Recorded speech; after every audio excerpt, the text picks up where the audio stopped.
तर मनोज जरांगेंच्या आंदोलनानंतर मिळालेली कुणबी प्रमाणपत्र ही अवैध ठरत असल्यानं पुन्हा राजकारण तापलंय। मुख्यमंत्री फडणवीसांना लक्ष्य करणाऱ्या जरांगेंनी पहिल्यांदाच थेट एकनाथ शिंदेंवर अत्यंत तिखट प्रहार केलाय।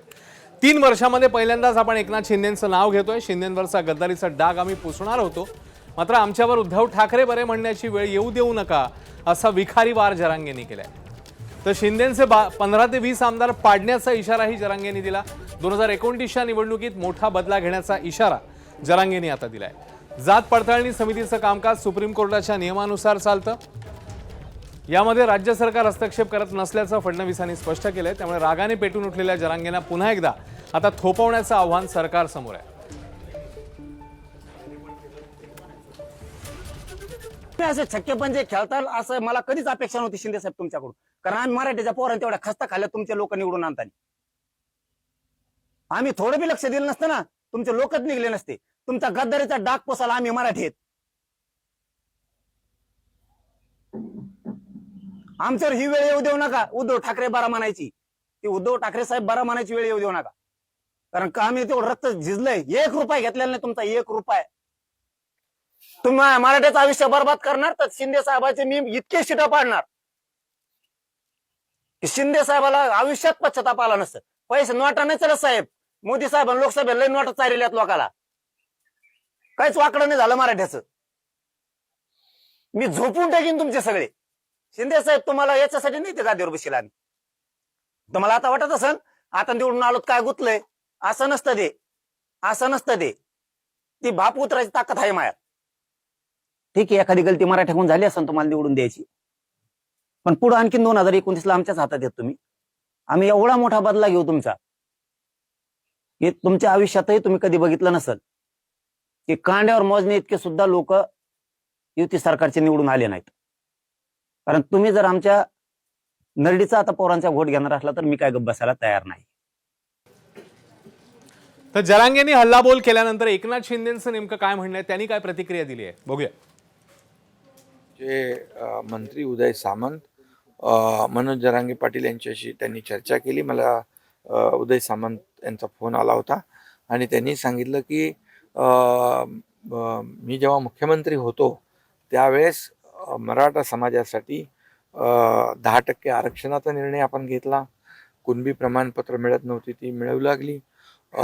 जो काही निधी सारथीसाठी अण्णासाहेब पाटील आर्थिक विकास महामंडळासाठी किंवा ज्या काही सुविधा ओबीसीचं कुठलंही नुकसान न करता, इतर समाजाला कुठेही इतर समाजावर अन्याय न करता मराठा समाजाला जे जे काही देता येईल ते दिलं होतं। आणि याची माहिती मनोज जरांगे पाटील यांना आहे आणि नक्कीच त्यांचा गैरसमज दूर होईल। तर कुणबी प्रमाणपत्र अवैध ठरत असल्यावरून आता जरांगेंनी मुख्यमंत्र्यांना थेट लक्ष्य केलं, ज्यावर मुख्यमंत्र्यांचंही स्पष्टीकरण आलंय। आपण बघूया ते काय म्हणतात। तुमच्या एका बी अधिकाऱ्याकडे नसणारे तितके पुरावे, एका बी राज्यातल्या हे एका माणसाच्या यशवंता दहीहंडीचे एकट्याचे पुरावे बघाय, जस काय मोजण्या करायच्या इतकं गठ्ठे ती। अरे नालायक करू नका तुम्ही, मी इतका मागा लागल ना तुम्ही मला माझ्या अंगावर येऊ नका। फडणवीस तुम्हाला सांगतो मी जर तराला लागलो ना तो तुमचं लय अवघड करून टाकेन मी सगळ्याच। इतके पुरावे द्यायचे तुम्हाला तरी रद्द होती। काय ते पुरावे, काय पुरावे आहेत का काय ते? निजामकालीन येतं, इंग्रजकालीन येतं। तुमच्या याचा नवरा जिवंत नव्हता तेव्हापासूनचे पुरावे ते,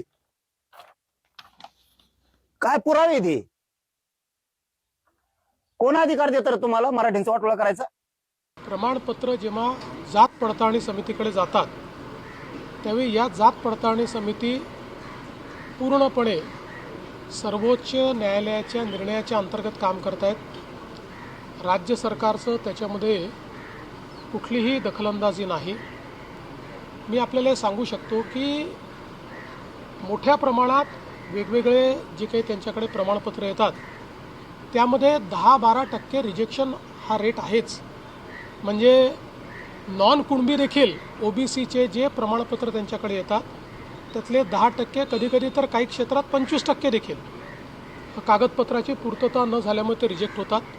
त्यामुळे काही जाणीवपूर्वक कोणीतरी ते रिजेक्ट करताय असं म्हणणं योग्य नाही। तर जरांगेंनी यावेळी मंत्री बावनकुळेंवरही टीका केली आहे, ज्यावर बावनकुळेंनी आता स्पष्टीकरण दिलंय, तेही जाणून घेऊया. ह्या लेकरांचं पाप कोण डोक्यावर घेणार आता? फडणवीस तुम्ही का? त्या बावनकुळ्याचं सांगण्यावर बावनकुळ्याचं पत्र देतो, इन्व्हेस्टमेंट करून दिलं त्यांनी, त्या नोंदी रद्द करा म्हणून. हो, हे फडणवीस लक्षात ठेवा तुम्ही. आता त्या बावनकुळ्याने मराठ्यांचं वाटोळं करायचं ठरवलंय. त्यांनी इन्व्हेस्टमेंट करून पत्र दिलंय की नोंदी रद्द करा.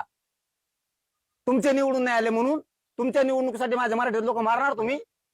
माझी नार्को टेस्ट करता येईल, काही अडचण नाही, त्याला माझी परवानगी आहे. फक्त प्रश्न असा आहे की जे जात पडताळणी जो एक विभाग आहे हा अर्धन्यायिक आहे, कॉसी ज्युडिशरी आहे. त्याच्यामध्ये आम्हाला हस्तक्षेप करता येत नाही शासनाला.